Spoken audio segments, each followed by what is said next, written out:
কাতলা মাছ না ভেজে টমেটো দিয়ে এইভাবে রান্না করে খেলে একটা কথাই বলবে, আগে কেন এইভাবে বানিয়ে খাইনি। আজকে আমি তোমাদের সঙ্গে কাঁচা কাতলা মাছের দারুণ সুস্বাদু একটা রেসিপি শেয়ার করব। গরমের দুপুরে গরম ভাতের ওপর এইরকম একটা রেসিপি থাকলে ভাত খাওয়া জাস্ট জমে ওঠে। রান্নাটি করার জন্য চুলোর উপর একটা ফ্রাই প্যান নিতে হবে।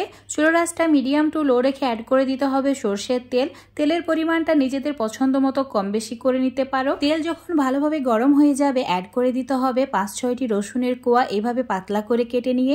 তার সঙ্গে অ্যাড করে দিতে হবে 2টি মিডিয়াম সাইজের পেঁয়াজকে ছোট ছোট টুকরো করে কেটে নিয়ে আর 3টি কাঁচা লঙ্কা দুফালি করে কেটে নিয়ে।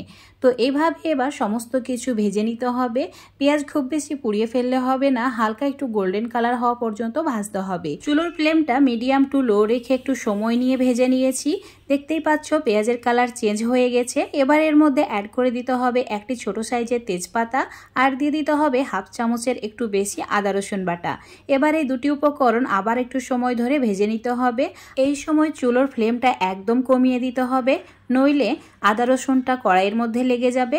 তো একদম লো আছে 2-3 মিনিট এভাবে একটু ভেজে নিয়েছি। এবার এর মধ্যে হাফ চামচের একটু বেশি হলুদ গুঁড়ো অ্যাড করে দিয়েছি আর দিয়েছি হাফ চামচ মতো ধনে গুঁড়ো, হাফ চামচের একটু বেশি লঙ্কা গুঁড়ো আর দিয়েছি স্বাদ মতো নুন। এবার সমস্ত কিছু ভালো করে মিশিয়ে নিতে হবে।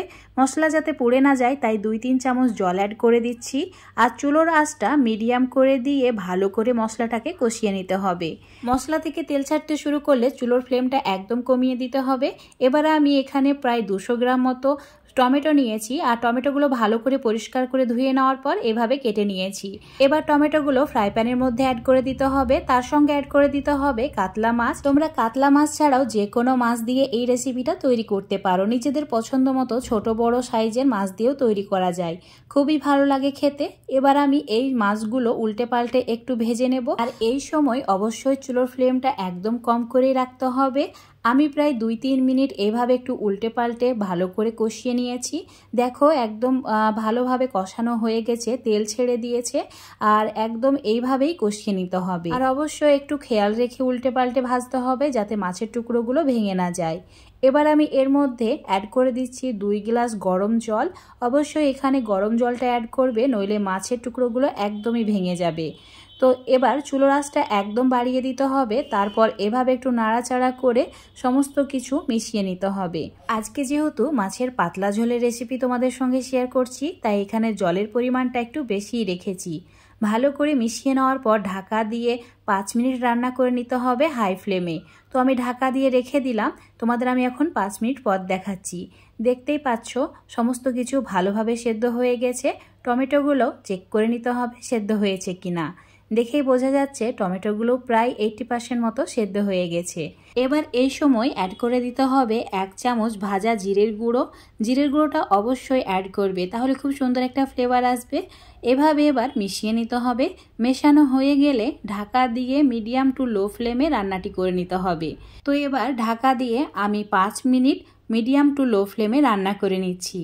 তোমাদের আমি এখন 5 মিনিট পর দেখাচ্ছি।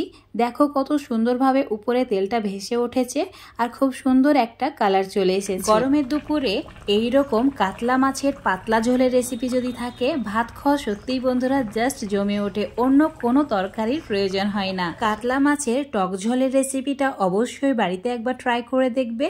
তো আজকের রেসিপি যদি তোমাদের ভালো লাগে অবশ্যই লাইক শেয়ার কমেন্ট করে দেবে। ফেসবুক পেজ থেকে রেসিপিটা দেখলে পেজটাকে ফলো করে নেবে, ইউটিউব থেকে দেখলে চ্যানেলটাকে সাবস্ক্রাইব করে রাখবে আরও এরকম নতুন আর সহজ রেসিপিগুলো পাওয়ার জন্য। তো আমি সার্ভ করে নিয়েছি, এখন জাস্ট গরম ভাতের সঙ্গে খাওয়ার পালা। আজ বন্ধুরা এই পর্যন্ত, আবারও দেখা হবে সহজ কোনো রেসিপি নিয়ে।